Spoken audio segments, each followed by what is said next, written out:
Oh, hello again, everyone. Welcome back. Thanks for visiting once again. Just a quick update on the Voyager, which I haven't put something out on for a little while. I was looking ahead and looking at what might be done with the kit and how I might go about this. And I was looking at the magnetometer boom, which you can see. Let's zero out a little bit so that you can see this properly. Is actually quite long. One sort of nearly 2 spans and 1.5 spans in my hand.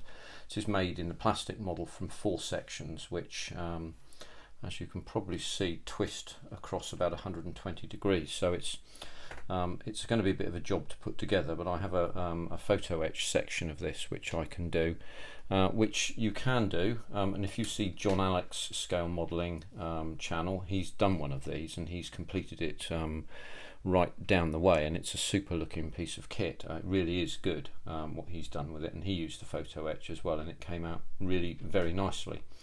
I photo etched what's called the meter mast here, so you've got the wide angle camera and you've got one of the plasma detectors here, and you've got some other odd bits and pieces here, and that's come out quite nicely. And this square section here, which replaces that, as you can see through it, so it looks much better. That was a doddle to put together. It was really simple to make, and what I'm going to do is just fill out some of the gaps here and just finish that up. But that turns out very nicely, really very easily, and then it fits onto the edge of this, you know, here and so on. It's that end actually. It goes in like that and fits in. You have to trim that down a little bit to fit it in, but then there are some steadying bits and pieces as well. So that was all going along rather nicely, so that was good. I was looking at all of those little sections up there that you can see, which are the inserts for the RTG, which is the radioisotope thermoelectric generator, and there's another piece of photo etch to go on there. So it's all going along really quite swimmingly, I thought, and things were going very nicely. And so I thought with the magnetometer boom I would actually make the photo etch and then solder it with one of these. Now this is a little butane soldering gun that you can solder with, and it's quite a simple piece of kit to use. I subjected it to a little bit of a test with some solder, and it seems to work quite well. I thought, well, this evening I'll set to with this and start doing this and perhaps doing a video. And so I was just doing some preparation work on this and some sanding of some bits and pieces that you can probably see there. So I put it down and I thought, that's not level, it's not sitting level. Why is that not sitting level? Because it did before. And I thought, that's really very odd indeed. And what's happened here? So I turned it up the other way and thought, actually no, that's fine, that won't sit level that way because of this piece of kit here. And then I took a closer look at these arms here. Now these arms on the kit, actually, first of all, they hold this focusing panel here, which was for the camera, and it gives the camera and the plasma detectors, or in fact one of the detectors, something solid to look at so that it can focus itself. These arms look okay, but they were actually what was connected to the bottom of the payload bay in the center rocket, and then the dish goes on the top of that with this little round effort here.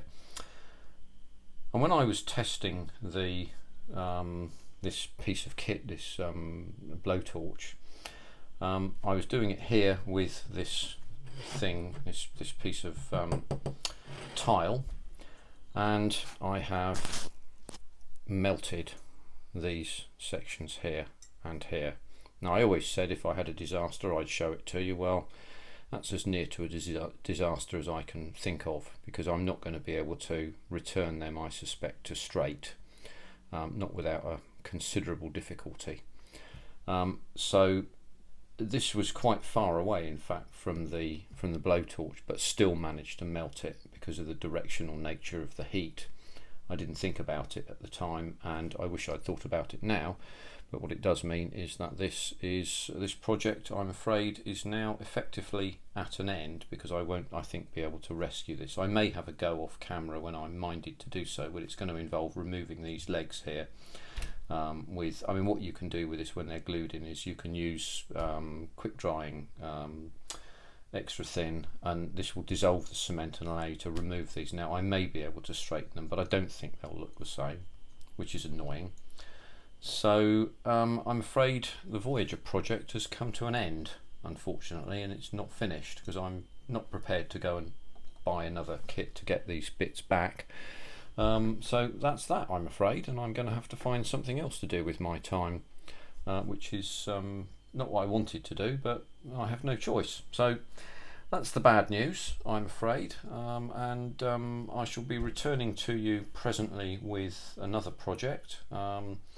And if you've read my Substack, then you'll know that I take some time to decide, and I decide something and then not decide something, and so on and so forth. So it's probably going to be the Corsair, I would think, which will be done in 1/32 scale and as a Fleet Air Arm Corsair with wings folded. So I think that's probably going to be the one, although it might be the Lightning, and it might be the 1/48 scale Blackbird SR71, but you'll find out when I start the next one. So anyway, that's the end of that one. Thanks very much for watching as far as it went. It's a shame, but we'll just have to see what happens in the fullness of time. So there you go. Thank you very much to all subscribers, old and new. Thank you for watching. Thank you for taking a look at my ineptitude here. I always said I would tell you if I had a disaster rather than just ignore it. So that's what's happened, and we'll say good evening to you, and I'll see you on the next one. So take care for now. Model on. Bye bye.